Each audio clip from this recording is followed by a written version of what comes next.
Welcome to Tuesday in the Trenches. I'm Coach Steve. That guy over here is Coach Glenn. Say hi, Coach. Hi, guys.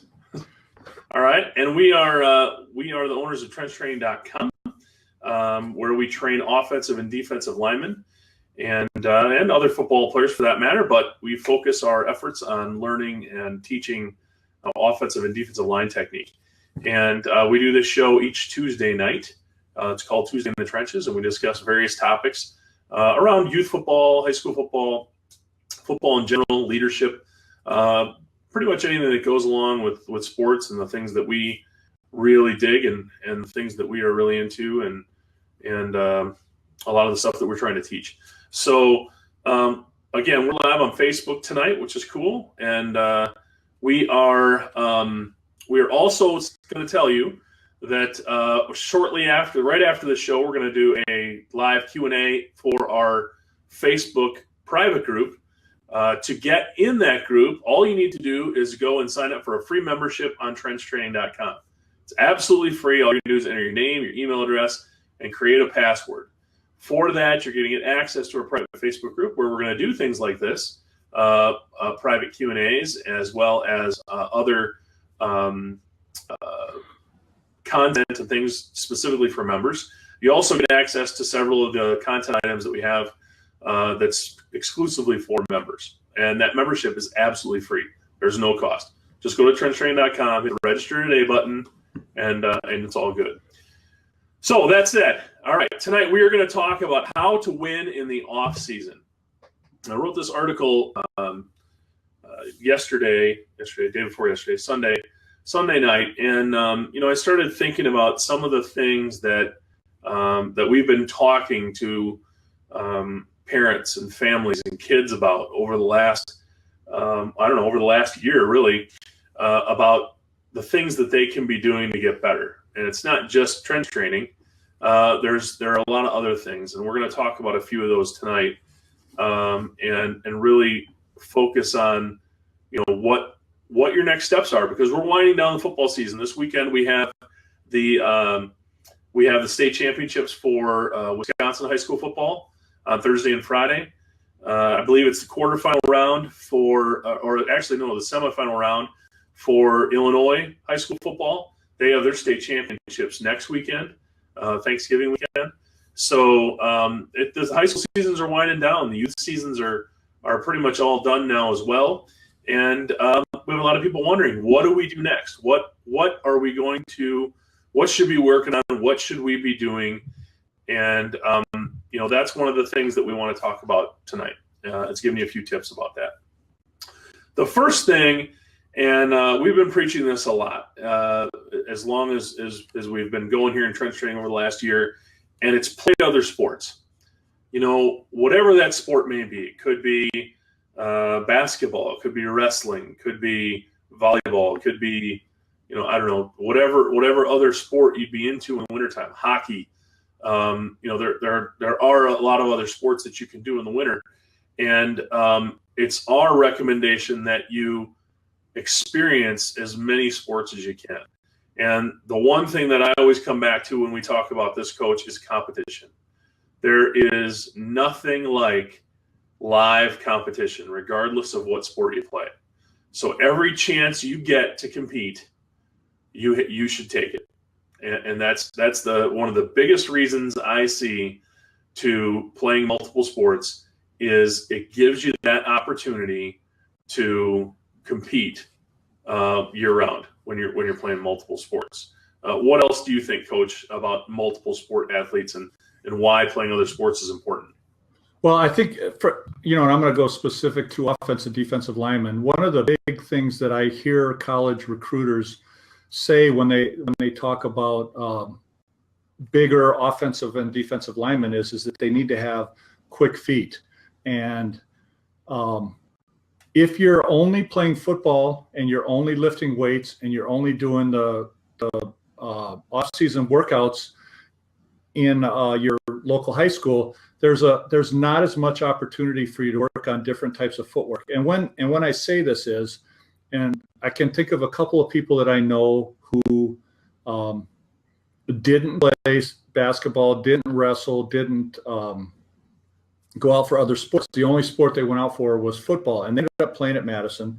But one of the things that I noticed in them compared to, I think, myself and some others that played more sports is there's signals from your brain that go all the way from here, all the way down to your feet, okay? And that signal has to tell your feet to move. So if a guy does a little quick jig, it has to go from here down to your feet. And if you don't practice that, so basketball is a great example, wrestling's a great example, where we have to use our brains to move with the other person that we're going against. So if they try to juke us, if they try to do whatever, our brain is actually sending signals back and forth. I believe, I don't know, maybe it's proven or maybe it's not, but I believe that just lifting weights and doing the regular exercises that you do, you don't get the opportunity for your brain to work on those signals. So if you're coming into the football season and you haven't been doing that all off season, now all of a sudden you got to move with people moving, your signals aren't being sent as quickly and as precisely as they would, in my opinion, if they were playing other sports. And then, of course, the other one is, and I think we're going to talk about it maybe it's in this part, but is the fact that this is proven. I've read a bunch of articles and a bunch of people have proven that you're less likely to get injured if you play other sports because your body doesn't get it, because we all have muscle memory. And if we only play one sport, that's the only memory that our muscles remember. And so if we get into an awkward position while we're playing, our bodies have a tendency to get hurt more likely. But if I'm playing basketball, if I was doing track and field, if I was playing baseball, if I was wrestling, I'm putting my body in all different kinds of positions, so it's less likely for it to get injured. Yeah. It's there's definitely a lot of benefits, guys, to multiple sports, and the cross training, everything that Coach is talking about there, with just conditioning your body to to do different things is it's what makes you a better athlete. So there's however, I will say this, Steve, I want to make sure that we get this in too, is it doesn't mean that you actually have to make a team. So let's say you're not good enough to make a basketball team, or maybe you're not interested in that, or you're not good enough to get on the wrestling or whatever. You still have opportunities to participate in other things. There's intramural sports. There's Phi Ed. There's there's pickup things. You can go to the YMCA and get involved in a league there. I think it's more important to not focus that, because I've heard people say this too. Oh, I can't make the team. We got an awesome basketball team. There's no way I'll make it. That's fine. Go, play racquetball. Racquetball is a great sport. You can go to the YMCA and get a court and play that. Just play. And like you said, Steve, compete. Yep. And guys, it doesn't matter. I mean, I'm sure Coach and I would be competitive if we were on a racquetball court. So, as old as we are and as decrepit and as sad as it would be to watch that, it'd be pretty sad. We'd be getting after it. I guarantee you we would. Yeah. So, Coach is right. It doesn't matter what you're doing.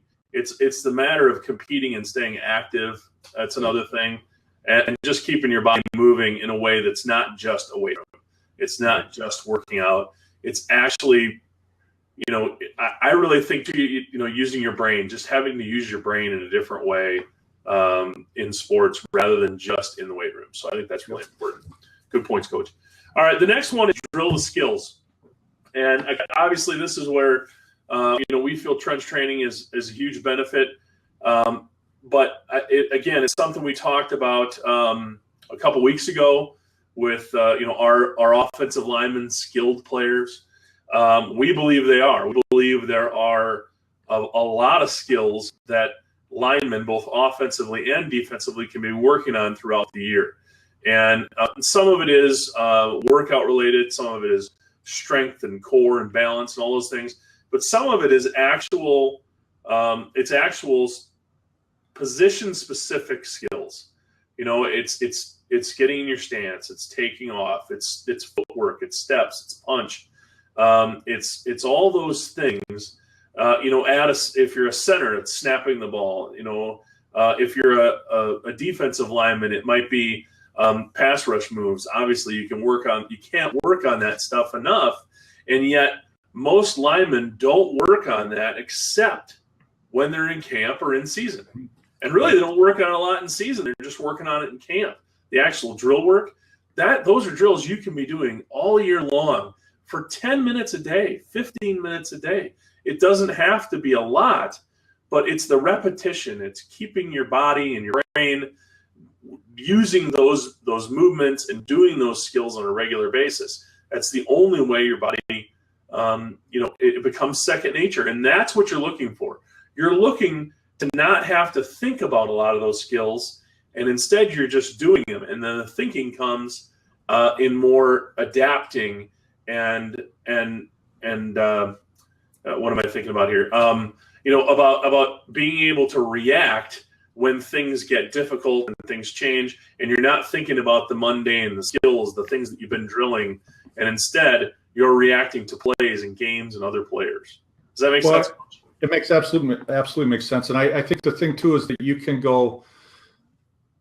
you start out at a certain level and you can go up. So anything that you do, whether it's your job, whether it's your schoolwork, whether it's your sports, you go to a level. So where I'm going with this is that if I start off at the beginning of the season and I go through the drills, by the end of the season, and I've seen this happen a lot over the years, the player that I'm working with, his stance looks great. His get off is great. Everything's working great. Then it comes the off season. Now all of a sudden we come back a year later into training camp and he doesn't look anything like he did the year before at the end of the year because he lost all those skills. Now, if you continue with that, then you can start doing more advanced skills. Like, when I was in New Orleans, we used to talk a lot about specific hand placement. How do you get your hand right in that specific spot? Or how do you get, when they do a underhand or a club move like Howie Long used to do or whatever, what are our techniques to try and prevent that and stop that? You can advance to a lot higher levels once you get those down, but you don't get those down just in the season. And I found out this year in coaching that, and I was paying attention to it more this year because of trench training, but one of the things I noticed is as the year goes on and as you're going through things, we have a lot less time to do technique work. And so you need to take all the time you can, especially in the off season and anytime you can, to work on the technique. Okay. Drill the skills. Drill the skills. Always drilling the skills. Yep. All right. The third thing we're going to talk about, and this is a little bit different, might come from a little sideways, is stay focused on school. I think, and I've seen this coaching high school football, where we've had kids that have been, they work their butt off in the season to make sure that their grades are good and that they can be eligible to play. And then once the season falls off, their grades go in the tank. And what a lot of kids don't realize is that it doesn't matter. Those grades are going to catch up. We had multiple kids who just let their grades go for the rest of the year. And the problem is, if they're sophomores or juniors, freshmen, sophomores, or juniors, come next fall, they're not able to play because the eligibility is from the previous semester. So, football starts in Wisconsin here. They play 2 games before the school year starts. So that eligibility is coming from the previous year. And most of those kids are required to miss 3 games. And I had kids in high school who missed games, and they missed those 3 games. It completely ruins their season, because it's really difficult for me as a coach to take a kid, even if they're a highly skilled kid, and they've been ineligible for 3 weeks. They haven't been able to play. They haven't been engaged in the team. And then when it comes time to play, they can actually play. They expect to just jump right in and play, and they're not ready because there's been kids working and really getting after it at their position, and they've got to win a spot back after they get eligible, and I'm not going to take an opportunity away from a kid who's been doing the right things in the classroom to give up a spot for a kid that maybe hasn't, and I know coaches look at it that way. So it's something to think about and something to consider, that you really got to stay on top of those grades. We also talked, Coach, I think you brought this up before, but I looked up the statistics, and it's in our article this week, about 2.6% of high school football players will play Division I football. In 2014, that was a statistic from the 2014-2015 season. 2.6% of those players went on to play Division I college football. Of those kids, of the kids that played Division I football in 2014, 2015, only, what is it, Coach? Maybe it was 1.6% went on to play in the NFL. It was 1.6 of the 2.6. Of those, right. It's a small number. Yeah. So, guys, it's we all have big dreams, and it's great to have big dreams. We want to have big dreams, but you also need to realize that education is what's going to carry you forward in life, and it's so important that you stay on top of your grades and be able to do the things that you're supposed to do, or that you do the things you're supposed to do, not just when you're in football season, not just when you're in basketball season or whatever it is, right, but all year long. Be a good citizen, be a good student. Yep. Yeah. So always stay focused on school, regardless of what you're doing. All right. The fourth and last thing was to create a plan. And when I look at creating a plan for an off season for a player, the first thing I want them to do is I want them to think about what their goals are for the upcoming season. And I want them to envision how much are they going to weigh? What are they going to look like? How much weight are they? If you're looking at getting stronger as a high school player, what are you benching? What are you squatting? How's your body feel? What do you look like? How hard do you hit? How fast do you get off the ball? What do your skills look like that we're talking about? What are all those things going to look like? And then you can come up with, okay, this is my goal, and these are the things that I need to do to reach it. And I think sometimes it's hard for kids to understand, what they have to do to reach a goal, and that it takes that whole off season to achieve it next year. And you really got to get started right now. Football season's over.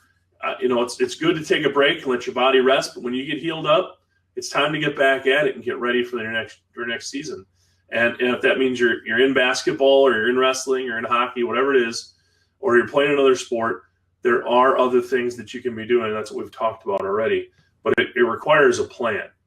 And I don't know about you, Coach, but that it's something that I always thought about, and we always had exit interviews, if you will, as players in college, and went over our goals for the next season. And then we would do it again after spring ball, and really look at the details of what you have to do to get there. And it's all in the details, don't you think? Well, I played so long ago that they didn't know about all that stuff. Yeah, right. I'm just kidding. One of the things that's came to my mind as I was preparing for this is that I just we just did our banquet on Sunday night, and I was thinking of words and thinking of things that I was going to tell the kids, and two words kept popping up. And basically, Steve, is the number one word I think is important is preparation.